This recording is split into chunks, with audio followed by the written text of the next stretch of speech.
kita bersatu, jadi kita tidak sendiri ya, bersatu dalam bentuk Satgas, Pak Bambang. Jadi Satgas COVID. Jadi pada waktu itu kita menginisiasi adanya misalnya pemeriksaan untuk laboratorium ya, laboratorium COVID itu sendiri, di mana pada masa itu sangat kekurangan, kita kesulitan untuk mengadakan lab itu siapa yang bisa, karena alatnya tidak ada, persyaratan dari laboratorium itu sendiri juga sulit. Akhirnya kita membuka salah satu lab di fakultas untuk memberikan pelayanan hal itu, dan itu menjadi kayak semacam backbone ya dari pelayanan tes COVID di daerah sini, di daerah istimewa Yogyakarta ya. Jadi itu yang salah satunya.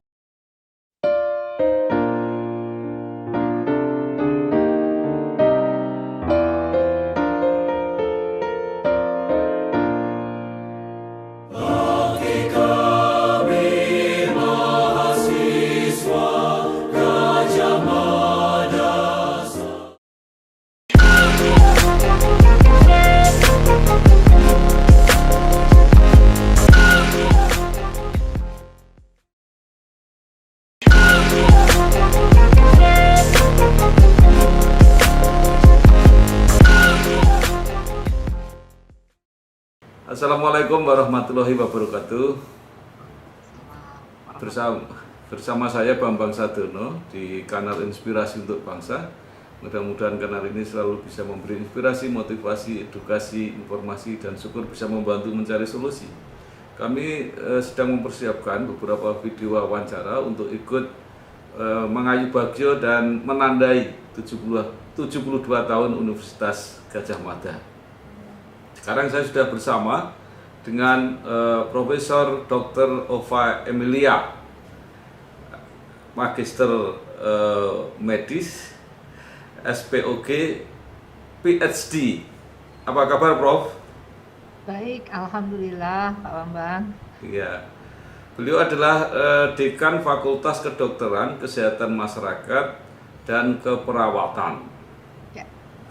Prof, bisa diceritakan pengalaman mulai dari kuliah sampai merintis karir dan sampai sekarang menjadi Dekan FK KMK UGM. Iya. Terima kasih Pak Bambang. Wah, ini harus berpikir ke belakang ini ya. Berpikir ke belakangnya itu ada satu hal yang lucu Pak Bambang, bahwa masuk ke kedokteran itu awalnya bukan pilihan. Artinya itu adalah berkaitan dengan situasi, kebetulan karena pilihan saya tidak ada di Jogja, terus kemudian ya pilihan yang ada di Jogja adalah kedokteran. Dan ternyata setelah masuk ke UGM ya mulai mencintai ya, dan saya aktif dari sejak mahasiswa, artinya di organisasi ataupun kegiatan-kegiatan ya, di seminar-seminar gitu. Akhirnya kemudian pada waktu itu mungkin belum seperti sekarang ya, diminta oleh Pak Dekan dulu, kamu menjadi asisten dan menjadi dosen saja. Nah, jadi zaman dulu seperti itu. Akhirnya mendaftar menjadi PNS, sekolah S2, mendapat beasiswa. Kemudian saya menggeluti khususnya bidang yang memang pada waktu itu belum banyak orang belajar. Baru ada satu mentor satu-satunya di Indonesia, yaitu Dr. Rosi Sanusi. Jadi bidangnya adalah medical education. Jadi bidang medical education ini memang khusus, sehingga itu bidang itu yang akhirnya saya pilih untuk kita pelajari lebih lanjut di level master ya. Yang terus kemudian saya mengambil juga bidang klinik. Kliniknya itu adalah berkaitan dengan ibu anak ya, jadi obstetri dan ginekologi. Jadi saya kira suatu perjalanan panjang, yang jelas sekolahnya berkali-kali panjang sampai usia 40 ya, karena saya juga spesialis, kemudian PhD, kemudian juga pendidikan konsultan ini Pak Bambang, jadinya lama sekolahnya. Dan yang membuat saya betah dan senang di UGM itu adalah saya jatuh cinta dengan visi misi dari UGM, jadi selalu dekat dan sejak mahasiswa dekat dengan masyarakat, diajarkan untuk dekat dengan masyarakat. Jadi itu sampai sekarang akhirnya.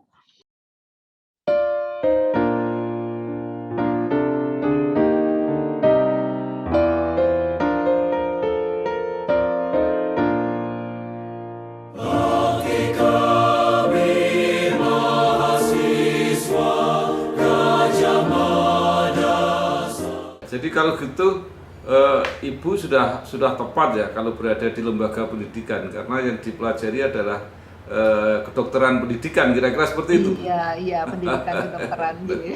Ya. Nah, yang menarik adalah Fakultas Kedokteran di UGM ini digabung dengan kesehatan masyarakat dan keperawatan. Saya baru melihat satu ini, apakah mungkin yang lain ada yang seperti itu? Iya, itu sebetulnya terjadi di tahun 2000, mungkin 2017 ya kalau SK-nya. Tapi ini merupakan proses yang lama. Kalau trennya sebetulnya di berbagai universitas sangat bervariasi. Jadi kalau di Indonesia mungkin banyaknya adalah Fakultas Kedokteran dan Ilmu Kesehatan, banyak yang seperti itu ya. Jadi menggabungkan klaster kesehatan menjadi satu entitas begitu ya. Kalau di luar itu macam-macam bentuknya. Ada yang sampai menggabungkan dengan mungkin ilmu-ilmu life science gitu ya, sehingga sangat lebar begitu. Tapi itu saya kira pilihan dari sisi manajemen universitas, tidak berkaitan dengan seberapa intens kita menggali keilmuan itu sendiri gitu ya. Jadi kenapa kok kita seperti ini kita melihat bahwa ke depan kita tidak bisa lagi bekerja dalam kotak-kotak silos gitu ya. Dan untuk itu kan kita memang di dalam WHO sendiri melihat bahwa profesi kesehatan itu ya harus bekerja sama, jadi interprofessional collaboration-nya harus kuat. Dan itu harus dimulai dari sejak pendidikan dalam bentuk interprofessional education. Bahkan dalam beberapa literatur juga praktis dibutuhkan bahwa kita ini bukan hanya multidisiplin tapi sudah transdisiplin, dan semakin ke sini kelihatannya membuktikan untuk hal tersebut dibutuhkan ya, baik secara praktis ataupun memang secara keilmuan. Ini sudah tidak bisa lagi kita hanya silo sendiri-sendiri seperti itu. Ku berjanji memenuhi panggilan bangsaku di dalam Pancasila-Mu, jiwa seluruh. Kelihatannya secara praktis lebih terlihat ketika penanganan pandemi COVID ya, Prof. Jadi kolaborasi dari keseluruhannya itu kelihatan sekali. Bagaimana, Prof? Betul sekali. Jadi dalam masa pandemi kemarin tampak sekali bahwa kita tidak bisa bekerja sendiri, sektor kesehatan tidak bisa bekerja sendiri.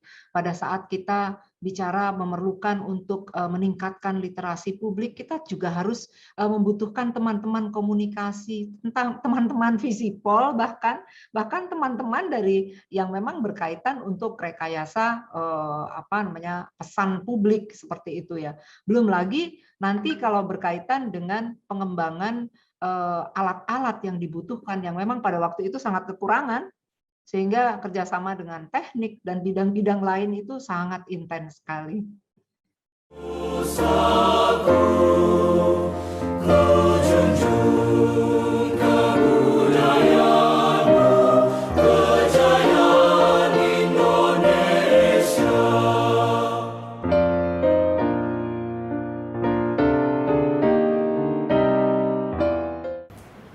Dan salah satu yang karya Universitas Gadjah Mada yang sangat dikenal adalah genus.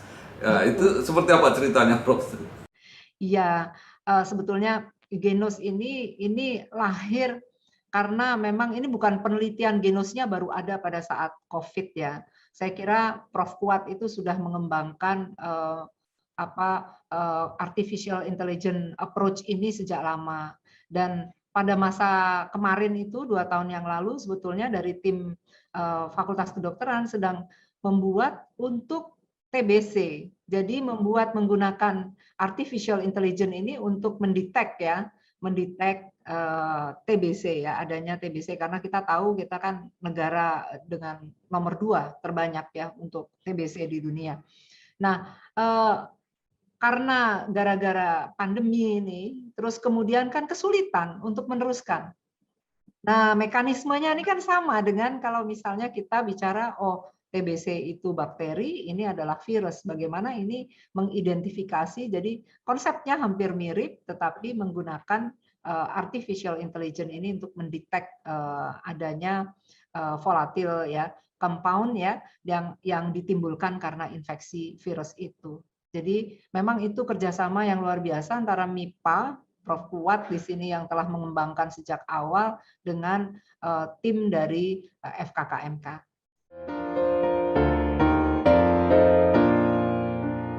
Bagi kami alma mater, ku berjanji setia, ku penuhi dharma bakti.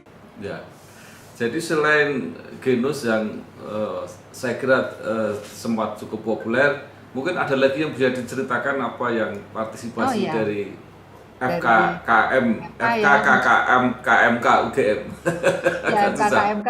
Jadi kami sih sebetulnya kalau di universitas kita bersatu, jadi kita tidak sendiri ya, bersatu dalam bentuk Satgas, Pak Bambang.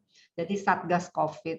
Jadi pada waktu itu kita menginisiasi adanya misalnya pemeriksaan untuk laboratorium ya, laboratorium COVID itu sendiri, di mana pada masa itu sangat kekurangan, kita kesulitan untuk mengadakan lab itu siapa yang bisa, karena alatnya tidak ada, persyaratan dari laboratorium itu sendiri juga sulit. Akhirnya kita membuka salah satu lab di fakultas untuk memberikan pelayanan hal itu, dan itu menjadi kayak semacam backbone ya dari pelayanan tes COVID di daerah sini, di daerah istimewa Yogyakarta ya. Jadi itu yang salah satunya. Yang kedua misalnya pada saat terjadinya peningkatan tajam dari COVID itu sendiri, di mana luar biasa ada surge capacity, rumah sakit kehabisan ya, jadi meluap luar biasa, dan semua orang merasa sudah sulit untuk mau mengirim itu kemana. Nanti UGM bersama kita ini membuka shelter untuk rumah sakit lapangan, yang itu didukung dengan relawan yang kita rekrut, baik dari alumni ataupun dari adik-adik mahasiswa. Dan ini sangat membantu sekali, karena paling tidak UGM itu menyiapkan sekitar 800-an bed ya untuk kegiatan rumah sakit lapangan ini tadi, sehingga sangat membantu dari penanganan itu. Yang lain adalah inovasi seperti misalnya untuk ventilator, terus kemudian juga untuk chamber ya, sampling chamber, kemudian alat-alat yang kaitannya dengan pelindung diri ya, apakah itu masker ataupun face shield ya, itu banyak juga dikreasikan oleh teman-teman ya. Yang lain, kita dari awal juga menghimpun keterlibatan dari mahasiswa untuk literasi publik, dan ini modelnya macam-macam ya. Modelnya dengan kita website, dengan juga kita memberikan video, dan ini kita blast secara sistematis ya, dan itu sangat membantu sekali. Terakhir di fase-fase di mana setelah surgical ini turun, kemudian vaksin, kita juga berkontribusi banyak untuk itu. Bahkan kita menginisiasi mungkin satu-satunya nih drive-thru, vaksin drive-thru.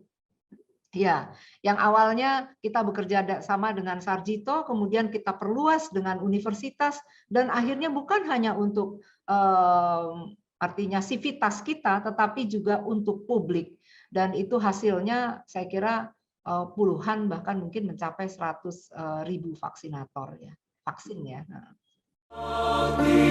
Tugimu berdiri di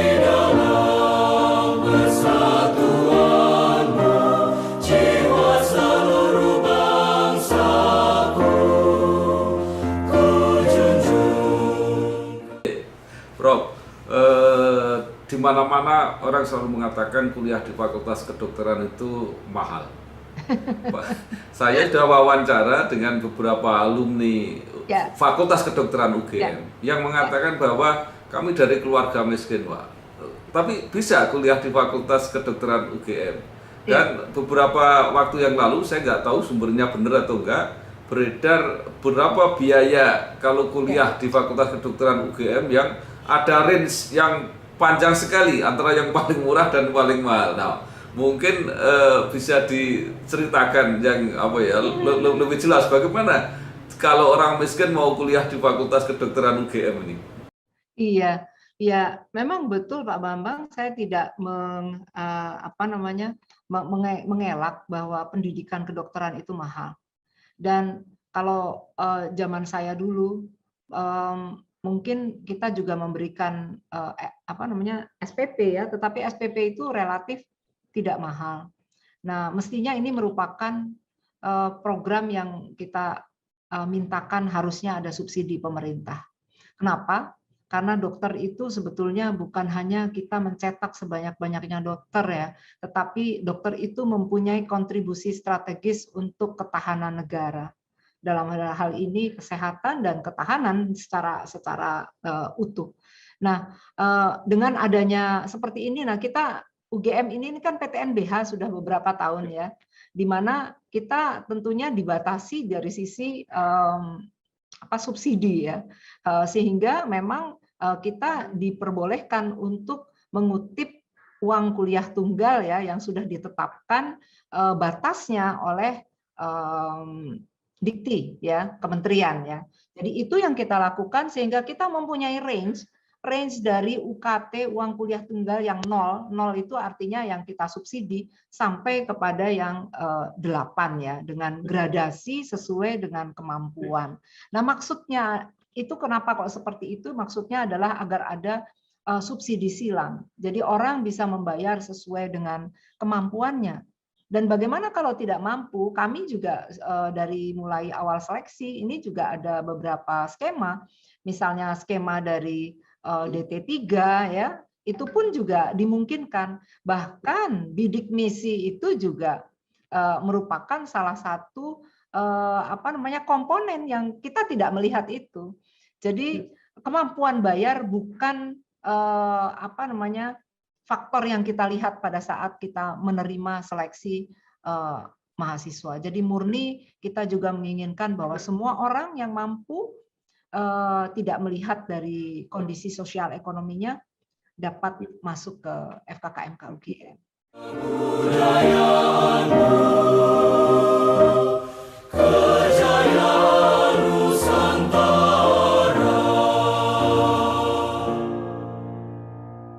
Iya, apalagi prinsip UGM kan kerakyatan, keindonesiaan, jadi semua dari Indonesia itu ditampung dan diterapkan. Tapi pertanyaan saya begini, bagaimana mengatur komposisinya? Karena kalau yang komposisi bawah itu banyak sekali, pada akhirnya kan nggak menutup juga. Betul, ya. Jadi memang dari universitas sudah ada kebijakan. Jadi paling tidak seperti itu tuh 20% itu adalah yang menerima subsidi.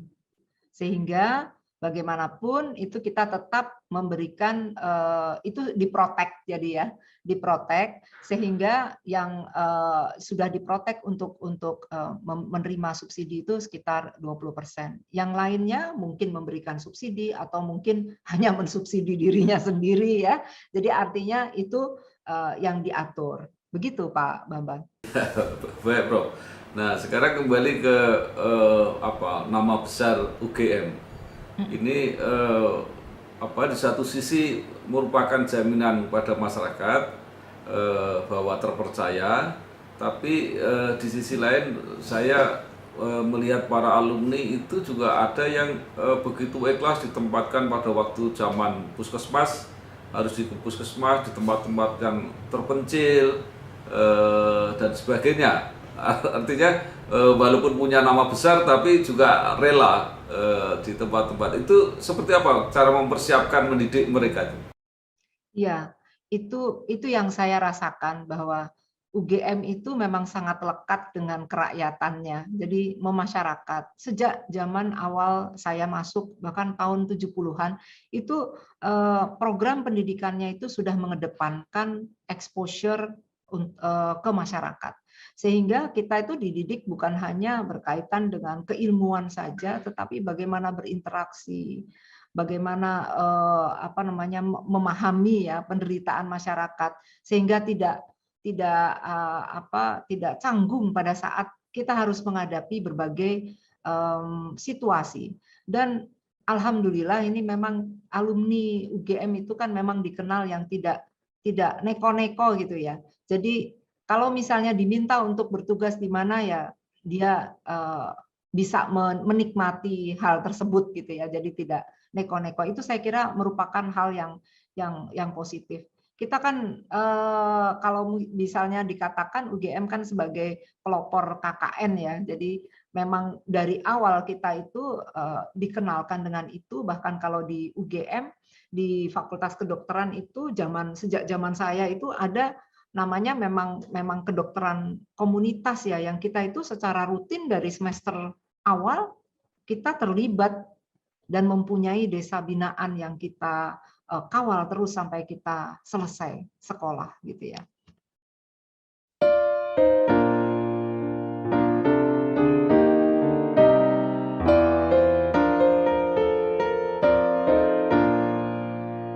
Bagi kami mahasiswa Gajah Mada.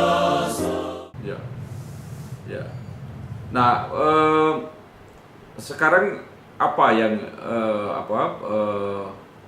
Profesor ingin sampaikan, harapan kepada alumni, kepada masyarakat untuk tetap menjaga jati diri UGM tadi supaya tetap berada di tengah-tengah hati masyarakat, bertugas di mana saja.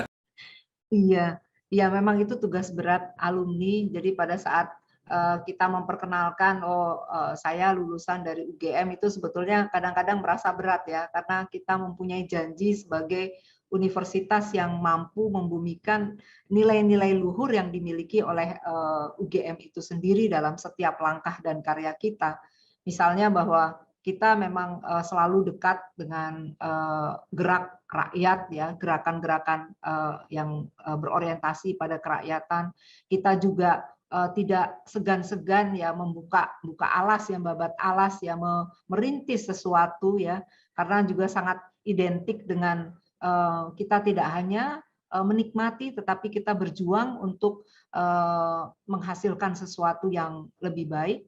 Dan kita juga selalu di dalam salah satu jati diri UGM kan ditekankan bahwa kita adalah orang-orang yang harus menjaga nasionalisme dan inklusivitas ya, bahwa kita harus memahami dan melihat bahwa kita adalah masyarakat yang heterogen dengan perbedaan yang kadang-kadang mungkin juga luar biasa, sehingga ini hal-hal yang membuat kita bisa diterima dan berkarya di konteks manapun juga. Itu sih harapan dan PR kita semuanya.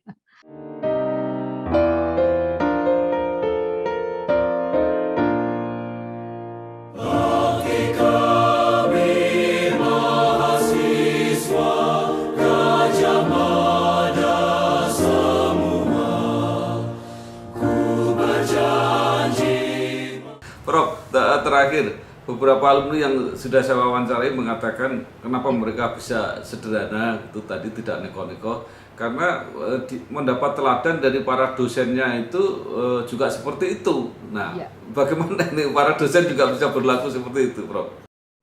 Ya, mungkin itu juga satu kultur yang ada di Jogja sendiri ya. Saya kira itu yang tidak bisa kita copy paste begitu saja. Jadi memang orang Jogja itu ya alon-alon, terus kemudian juga tidak meledak-ledak gitu ya. Dan tidak ada tuntutan-tuntutan yang sifatnya materialistis yang sangat kencang, karena memang lingkungannya seperti itu. Kalau kita lihat misalnya contoh yang kita lihat alumni Prof. Yaakob misalnya ya, yang pernah menjadi rektor. Beliau seorang ilmuwan, ahli antropologi yang bukan hanya nasional tapi internasional, tapi begitu sederhana, begitu ini ya. Jadi kita melihat bahwa oh itu tuh juga kita dihargai bukan karena material ya, tetapi adalah karena memang apa yang kita geluti dan menghasilkan banyak manfaat.